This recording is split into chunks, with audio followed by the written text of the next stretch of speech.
गुरुर् ब्रह्मा गुरुर्विष्णु गुरुदेवो महेश्वरा गुरु साक्षात् परम ब्रह्मा तस्मै श्री गुरवे नमः.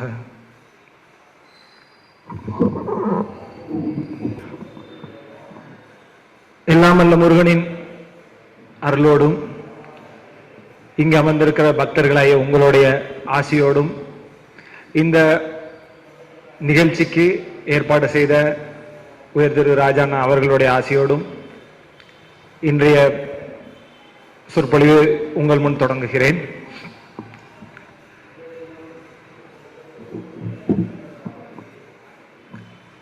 ரிக் யஜூர் சாம அதர்வண வேதங்களோடு அஞ்சாவதாக வைத்து இடம்பெறக்கூடியது மகாபாரதம். அந்த மகாபாரதத்திலே அறம் தலைத்தோங்கும் பொருட்டு பகவானே மனிதர்களுக்காக சொன்னது பகவத்கீதை. அந்த பகவத்கீதையில் மொத்த சாரமும் அமைந்திருப்பது கர்மயோகம். தலைப்பு சொல்லாம பேசக்கூடாது. கர்மயோகம் என்ற தலைப்புல இருந்துதான் இன்னைக்கு முழு சொற்பொழிவும் இருக்கிறது. கர்மயோகம் பகவான் மனிதன் கர்மா என்பது செயல், யோகம் என்பது கலை. ஒரு செயலை எப்படி யோகமாக மாற்றுவது என்று கலையை சொல்லித் தருவதுதான் கர்மயோகம். ஒரு செயல், அந்த செயல் எப்படிப்பட்ட செயல் வேணா இருக்கலாம், அந்த செயலை எப்படி யோகமாக மாற்றுவது என்ற கலையை சொல்லி தருவதுதான் கர்மயோகம். கர்மம் செயல், யோகம் வாழ்க்கை. கடவுள் மனிதனுக்கு கொடுத்த முதல் வரமே தேடல். தேடல் தான் கடவுள் நமக்கு கொடுத்த முதல் வரம். அந்த தேடல் இல்லாத மனிதர்கள் இந்த உலகத்தில் இருக்க முடியாது. தேடணும் அப்படின்னா ரெண்டு பக்கம் இருக்கணும். ஒன்னு உள்நோக்கியும் தேடலாம், இல்ல வெளிநோக்கியும் தேடலாம். உள்நோக்கி தேடுறவங்கள அந்தர்முகின்னு சொல்லுவாங்க, வெளிநோக்கி தேடுறவங்கள பகிர்முகின்னு சொல்லுவாங்க. உள்நோக்கி தேடல்ல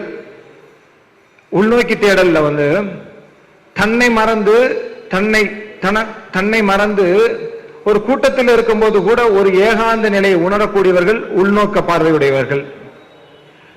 இந்த பாதை சூனியத்தை நோக்கி இருக்கும். பார்வை உள்நோக்கி இருக்கும். வெளிநோக்க பார்வையுடையவர்களும் இருப்பாங்க. என்ன பார்க்கிற பொருள் அனைத்திலும் பிரம்மத்தை தேடக்கூடியவர்கள். அந்த பக்கமும் ஒரு பக்கம் இருக்கும். ஒன்னு உள்நோக்கி தேடுவோம், இல்ல வெளிநோக்கி தேடுவோம். இந்த உலகம் முழுவதுமே ரெண்டு பக்கம் ஏதாவது ஒரு பக்கம் தேடல் நடந்து கொண்டே இருக்கும். புத்தர் அடைஞ்ச சமாதி நிலையும் மகாவீரர் அடைஞ்ச நிர்வாண நிலையும் உள்நோக்க பார்வை கொண்டது.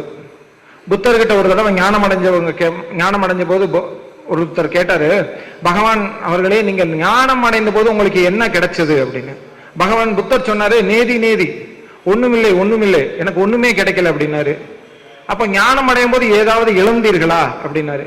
அப்பவும் பகவான் சொன்னாரு, நேதி ஒண்ணுமில்லை, ஞானம் அடைந்த போது எதை இழக்கவும் இல்லை அப்படின்னாரு. இப்ப ஞானம் அடைஞ்ச போது உங்களுக்கு என்னதான் கிடைச்சது? பகவான் சொன்னாரு, நான் ஞானம் அடைந்த பொழுது ஞானம் எனக்குள்ள இருந்த ஞானத்தை நான் உணர்ந்து கொண்டேன்னு சொன்னாரு. அதுதான் உள்நோக்க பார்வை. இது சாங்கியத்தின் கோட்பாடின்படி தனக்குள்ள இருக்கிற ஞானத்தை உணர்ந்து கொள்வது அது ஒரு வழி. வெளி உலகத்துல காணும் காட்சி எல்லாத்திலையும் கடவுளை உணரக்கூடியவங்க, அது ஒரு பாகம் இருக்கும். இந்த ரெண்டு பக்கத்துல இருந்தாலும் தேடல் என்பது மனிதனுக்கு அடிப்படையான ஒன்று. தேடல் எப்படிப்பட்டதா இருந்தாலும் நம்முடைய வாழ்க்கையில செயலற்ற நிலை ஒண்ணு உருவாக்க முடியாது. நம்ம தூங்குறதும் ஒரு செயல் தான், சாப்பிடுறதும் ஒரு செயல் தான், மூச்சு எடுத்து வர்றதும் ஒரு செயல் தான். செயலற்ற நிலை ஒன்றை உருவாக்க முடியாது. செயலும் வாழ்க்கையும் பிரிக்க முடியாத ஒண்ணு. அதை வேற விதமா சொல்லணும்னா, செயலற்ற நிலை என்பது மரணம், செயலுள்ள நிலை என்பது வாழ்க்கை. இந்த வாழ்க்கையில செயல் இல்லாத நிலை அப்படின்னு ஒண்ணு உருவாக்க முடியாது. ஒரு குழந்தை பிறந்து மூச்சு எடுத்து விடுறதுல இருந்து கடைசி மூச்சு நிறுத்த வரைக்குமே செயல்னு ஒண்ணு இருந்துகிட்டே இருக்கும். மூச்சு எடுத்து வர்றதும் செயல் தான், சாப்பிடுறதும் செயல் தான், தூங்குறதும் செயல் தான், எல்லாமே செயல் தான். குழந்தை பிறந்ததும் முதல்ல பண்ற காரியம் மூச்சு எடுத்து விடும். மூச்சு எடுத்து விட்டு அழ ஆரம்பிக்கும். தென் வாழ்க்கையில ஒவ்வொரு நிலையிலும் செயல் நடந்து கொண்டே போகும். தென் கடைசியா மூச்சு வெளியே விட்டுட்டு நம்மளெல்லாம் அழ வைக்கும். நம்ம அது எப்படி வாழ்ந்திருக்கிறோமோ அதை பொறுத்தது. சோ இந்த ஒவ்வொரு நிலையிலையும் செயல்னு ஒண்ணு இருந்துகிட்டே இருக்கும். இந்த செயலை எப்படி யோகமாக மாற்றுவது என்ற கலையை சொல்லித் தருவதுதான் கர்மயோகம். கர்மயோகம் சொல்றது செயலை செய், செயல் எது வேண்டுமானாலும் செய், அதை பற்றில்லாமல் செய், பலனையும் எதிர்பார்க்காமல் செய். செயலை செய், செயல் எது வேண்டுமானாலும் செய், அதை பற்றில்லாமல் செய், பலனையும் எதிர்பார்க்காமல் செய்ன்னு சொல்றது. அது ஏங்க பகவான் செயலை செய், செயல் எது வேண்டுமானாலும் செய், பற்று இல்லாமல் செய், பலனையும் எதிர்பார்க்காமல் செய்யின்னு சொன்னாரு? இது நடக்கிற காரியமா? நம்ம ஏதாவது ஒரு செயல் பண்ணணுமானா முதல்ல நம்ம எதிர்பார்க்கிறது இந்த செயல் பண்ணா நமக்கு என்ன கிடைக்கும்னு. என்ன கிடைக்கும் தெரிஞ்சாதான் அந்த செயலவே ஆரம்பிப்போம். இப்போ இந்த கோயிலுக்கு வர்றோம், கோயில்ல பிரதோஷ நாள், இன்னைக்கு நல்ல நாள். எதுக்காக கோயிலுக்கு வரோம்? ஒரு நிம்மதி வேணும், ஒரு அமைதி வேணும், ஒரு சந்தோஷம் வேணும், இல்ல நமக்கு ஏதாவது கிடைச்சிராதான்னு ஒரு எதிர்பார்ப்புல தான் கோயிலுக்கே வர்றோம். இந்த மாதிரி ஏதாவது ஒரு எதிர்பார்ப்பு வச்சுதான் நம்ம செயலவே ஆரம்பிப்போம். பலனை எதிர்பார்க்காமல் ஒரு செயலை பகவான் செய்யின்னு சொன்னாரே, ஏன் அப்படின்னா அதுக்கு ரெண்டு காரணம் இருக்குங்க. ஒண்ணு, ஒரு செயலை செய்யும் பொழுது ஒரு இடத்துல நம்ம கவனம் வச்சா அந்த செயலை சரியா செய்ய முடியும், ஈஸியா செய்ய முடியும், திறம்பட செய்ய முடியும். ஒரு நேரத்துல ரெண்டு இடத்துல கவனம் வச்சா நம்மளால ஒரு செயல் முழுசா செய்ய முடியாது, சரியா செய்ய முடியாது, திறம்பட செய்ய முடியாது. அதனாலதான் பகவான் சொல்றாரு, பலன மேல கவனம் வச்சு பண்ணாத, ரெண்டு இடத்துல செயல் மேல கவனமும் பலன் மேலையும் கவனம் வச்சுக்காத. ரெண்டு இடத்துல கவனம் வச்சா ஒரு செயல் சரியா பண்ண முடியாது.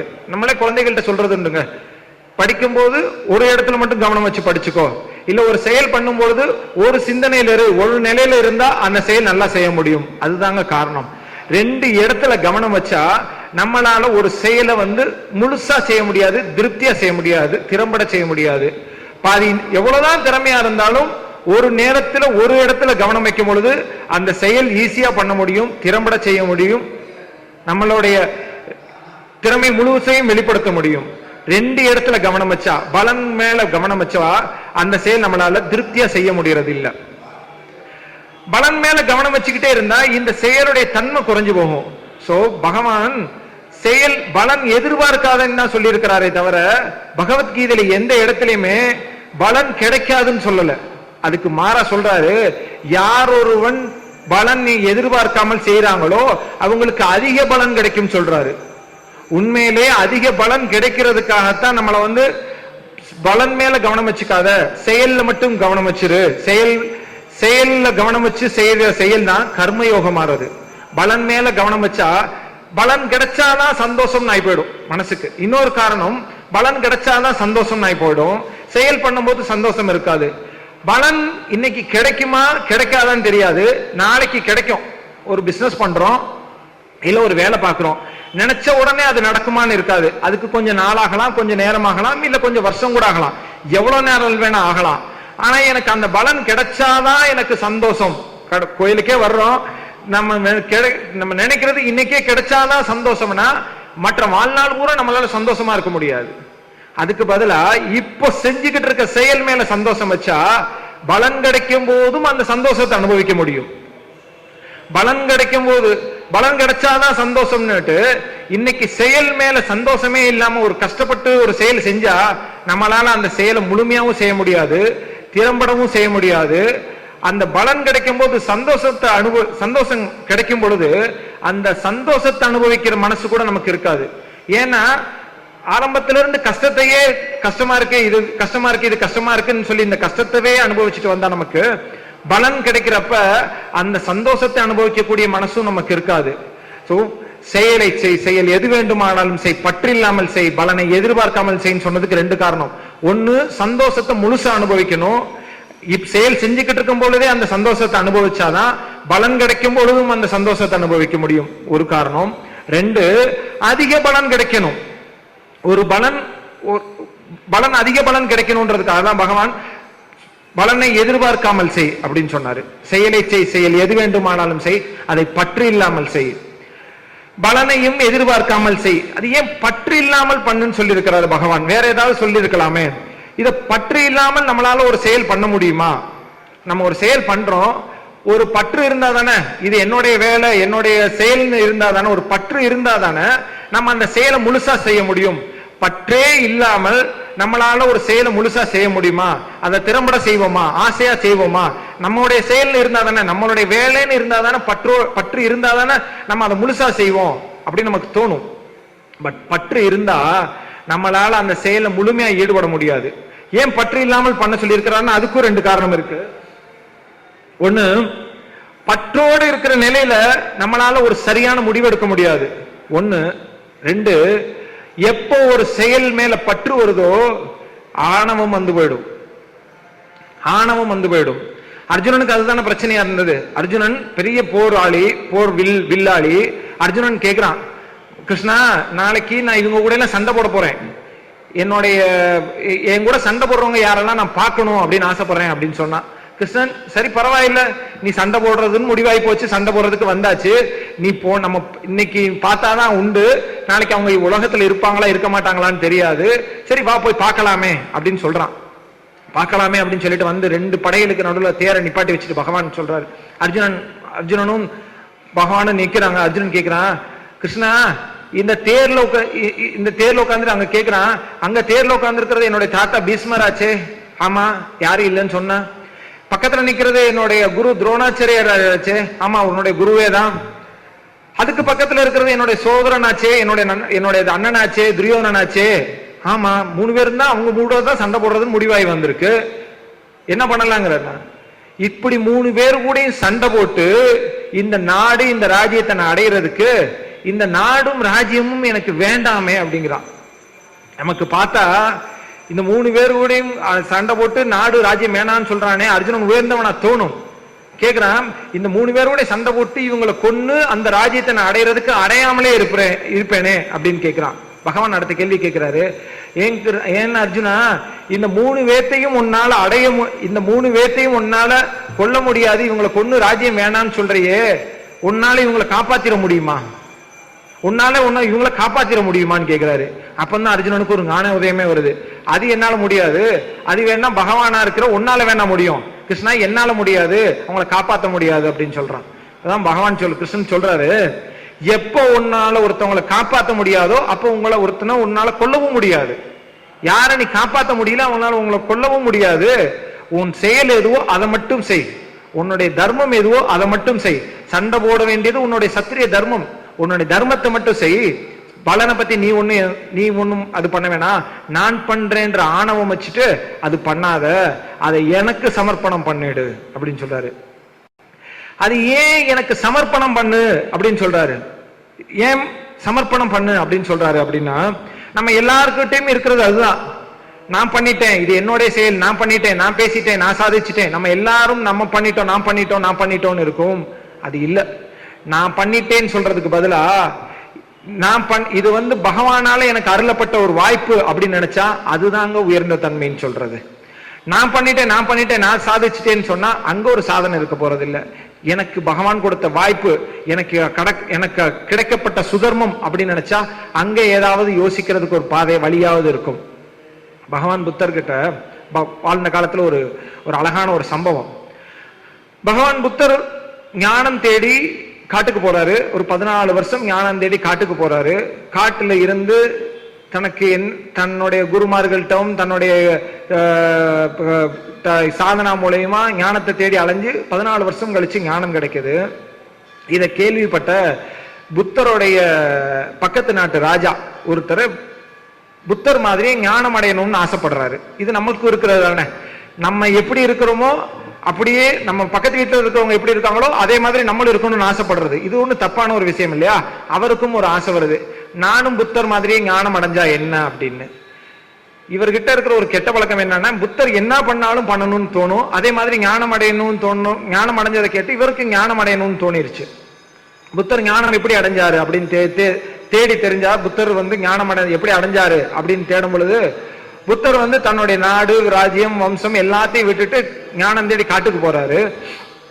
1 வருஷம் இல்ல, 2 வருஷம் இல்ல, 14 வருஷம் சாப்பாடு இல்லாம சாதனாகள் பண்ணி ஞானம் தேடி அடைஞ்சாரா? இவருக்கும் அதே ஆசை வருது, நமக்கும் ராஜ்யம் இருக்கு, நமக்கும் நாடு இருக்கு, நமக்கும் எல்லாமே இருக்கு, நம்மளும் இதை விட்டுட்டு ஞானம் தேடி போகலாமேன்னு சொல்லி எல்லாத்தையும் விட்டுட்டு புத்தருடைய நண்பரும் ஞானம் தேடி போறாரு. 1 வருஷம் இல்ல, 2 வருஷம் இல்ல, 12 வருஷம் ஞானத்தை தேடி அலைகிறாரு. இந்த 12 வருஷமும் ஞானம் தேடி அலைஞ்ச பகவான் புத்தருடைய நண்பருக்கு ஞானம்னா என்னன்னு தெரியல. அதுக்கு மாறா பயங்கர கஷ்டம் வருது. ஏன்னா ஞானம்னா தேடி அடுத்தவங்கள மாதிரி ஆகணும்னு ஆசைப்பட்டு போனவரா, ஞானம்னு ஒண்ணு தெரியல. ஆனா 12 வருஷம் பழகி போன மனசாச்சா, சோ அவருக்கு ஒரு பக்குவம் வருது. நம்ம என்ன பண்றதுன்னு தெரியல, சரி ஞானம்ன்றது நமக்கு என்னன்னு தெரியல, இது அது அடையிறதுக்கு வழியும் தெரியல. 12 வருஷம் தேடியாச்சு, இப்பவும் கிடைக்கல, சரி பரவாயில்ல, இனிமேலாவது இத புத்தர்கிட்டே போய் கேட்டு தெரிஞ்சுக்கலாமே அப்படின்னு சொல்லிட்டு பகவான் புத்தர்கிட்டே போறாரு. புத்தருக்கு போனா அன்னைக்கு புத்தர் வந்து ஒரு தியானத்துல இருந்துட்டு, ரொம்ப அமைதியா ஒரு தியானத்துல இருந்துட்டு வெளியே வராரு. தியானத்துல இருந்து வெளியே வரும்போது புத்தருக்கு வந்து தன் எதிரில் இருக்கிற நண்பனை பார்த்தோன்னே பயங்கர சந்தோஷம். ஆஹா, நம்மளுக்கு ரொம்ப நாளைக்கு அப்புறம் நம்ம நண்பரை பார்த்தா சந்தோஷம் வரும் இல்லையா? சோ நண்பரை பார்த்தோன்னே சந்தோஷம், கண் முழிச்ச உடனே நண்பரை பார்த்தோன்னே சந்தோஷம். நீ எப்போ வந்த, நான் உன்னை எதிர்பார்க்கவே இல்லை, உன்னுடைய நாடு எப்படி இருக்கு, உன்னுடைய ராஜ்யம் எப்படி இருக்கு, உன்னுடைய மக்கள் எப்படி இருக்கிறாங்க, செல்வங்கள் எப்படி இருக்கு, வளம் எப்படி இருக்குன்னு கேட்ட உடனே அவர் நண்பருக்கு கொஞ்சம் கோபம் வருது. என்ன புத்தரை, என்னை பார்த்தா நாடு ராஜ்யம் விட்ட மாதிரியா இருக்கு, நான் ராஜ்யம் நாடு எல்லாத்தையும் நானும் விட்டுட்டு வந்து 12 வருஷம் ஆச்சு, நாடு விட்டு ராஜ்யம் விட்டு மனைவி மக்கள் விட்டு குழந்தைகள் விட்டு எல்லாத்தையும் விட்டுட்டு வந்து 12 வருஷம் ஆச்சு, இப்ப பார்த்து என்கிட்ட நாடு எப்படி இருக்கு ராஜ்யம் எப்படி இருக்குன்னு கேட்கிறேன், நீ என்ன நினைச்சு என்ன கேட்கிற அப்படின்னுதான். புத்தர் வந்து ஓ தப்பா கேட்டுட்டானா, சரி சரி, நான் உன்னை ரொம்ப நாளுக்கு அப்புறம் பார்த்ததுனால நீ என்ன பண்ணிட்டு இருந்தேன்னு தெரியல, அதனால கேட்டேன், சரி இந்த 12 வருஷமா நீ என்னதான் பண்ணிக்கிட்டு இருந்த அப்படின்னுதான். அப்ப புத்தருடைய நண்பர் சொன்னது, இந்த 12 வருஷமா ஞானம் தேடி நான் போகாத குருமார் இல்ல, நீங்க எப்படி ஞானம் தேடி அலைஞ்சதோ, எப்படி ஞானம் தேடி வீடு விட்டு வந்ததோ அதே மாதிரி நானும் ராஜ்யம் விட்டுட்டு வந்துட்டேன். நீங்க எப்படி மனைவி மக்களை விட்டுட்டு காட்டுல வந்து சாதனைகள் பண்ணதோ அதே மாதிரி நானும் சாதனைகள் பண்ண இந்த பக்கம் வந்துட்டேன். 12 வருஷம் ஞானம் தேடினேன், ஆனா ஞானம்னு ஒண்ணு எனக்கு கிடைக்கல, என்ன பண்றதுன்னு தெரியல, சரி உங்களையாவது பார்த்து அது எனக்கு கிடைக்கிறதுக்கு ஏதாவது வாய்ப்பு இருக்குமான்னு தெரிஞ்சுக்கலான்னு வந்தேன் அப்படின்னு சொன்னதா. புத்தருக்கு பயங்கர ஆச்சரியமாய் போச்சு. புத்தர் வந்து நண்பர்கிட்ட சொன்னாரு, நண்பரே நீ சொல்ற மாதிரி நான் எதுவுமே பண்ணல, நீ சொல்ற மாதிரி என்னுடைய ராஜ்யமும் விடல, நாடும் விடல, மக்களையும் விடல, எதையுமே நான் விடல. அப்புறம் நான் என்னைக்கு நான் வந்தனோ அது கூட வந்ததோட சரி, நீ சொன்ன மாதிரி எதையும் விட்டுட்டு வரல, ஆனா நீ எதையெல்லாம் விட்டுட்டு வந்தேன்னு சொல்லிக்கிட்டு இருக்கியோ அதையெல்லாம் நீ தூக்கிட்டு இருக்கிற. 12 வருஷமா விட்டுட்டேன் நீ சொல்லிக்கிட்டு இருக்கிறியே தவிர அதை விட்டதா இல்ல. என்னுடைய நாடு விட்டேன், என்னுடைய ராஜ்யம் விட்டேன், என்னுடைய மக்கள் விட்டேன், என்னுடைய மனைவி விட்டுட்டேன் சொல்லிட்டே இருக்கிறே தவிர இன்னும் நீ எதையெல்லாம் விட்டு அதெல்லாம் நீ இன்னும் விடவே இல்லை. நான் எதையெல்லாம் அன்னைக்கு விட்டுட்டனோ அந்த இடத்துல நான் விட்டுட்டு வந்துட்டேன், அந்த இடத்துல நான் சமர்ப்பணம் பண்ணிட்டேன், எனக்கும் அதற்கும் எதுவும் ஒரு பற்று இல்லைன்றதை நான் அங்கே விட்டுட்டு வந்துட்டேன். ஆனா நீ விட்டுட்டேன்னு சொன்னாலும் இந்த 12 வருஷம் தூக்கிட்டு அலைஞ்சுக்கிட்டு இருக்கே, அதை விட்டா மட்டும்தான் ஞானம்னு ஒண்ணு உனக்கு கிட்டும் அப்படின்னு சொன்னாரு. இது எல்லாத்தையும் விட்டுட்டா, நான் விட்டுட்டேன்னு சொல்லும் பொழுது ஆணவம், ஆனா அது எனக்கும் அதுக்கும் எந்த ஒரு பற்றும் இல்லைன்னு சொல்றது சமர்ப்பணம்.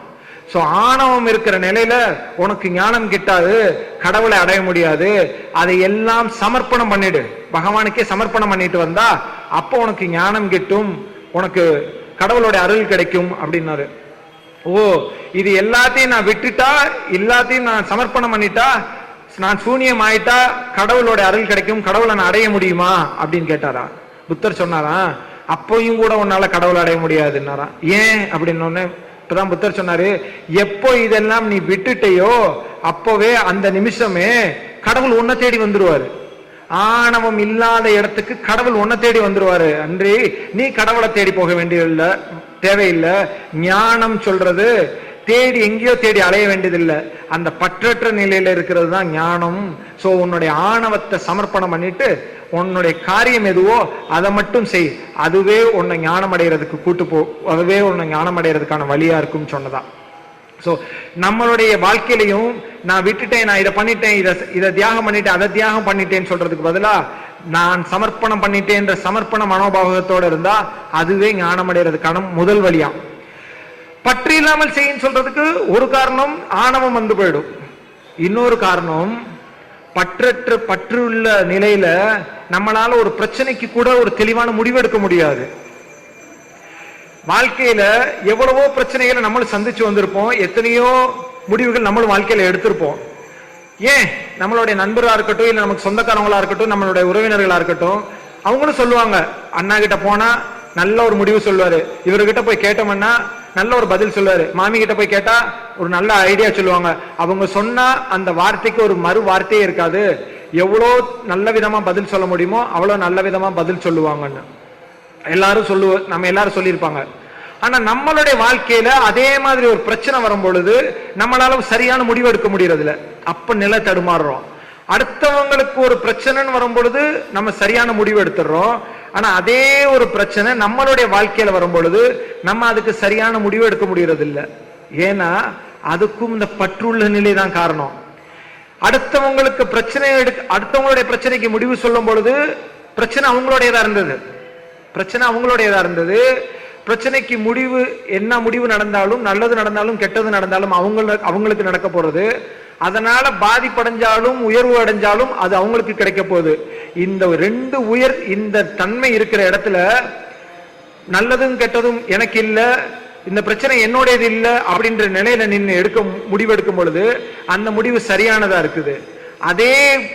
அதுக்கு பதிலா பிரச்சனை என்னுடையது, இந்த நல்லது கெட்டது எனக்கு நடக்க போகிறது, இதனால நான் என்ன முடிவு எடுக்க போறேனோ அந்த முடிவுடைய கஷ்டம் கவலைகள் எனக்கு வரப்போகுதுன்னு வரும்பொழுதுதான் நம்மளால ஒரு சரியான முடிவு எடுக்க முடியறது இல்லை.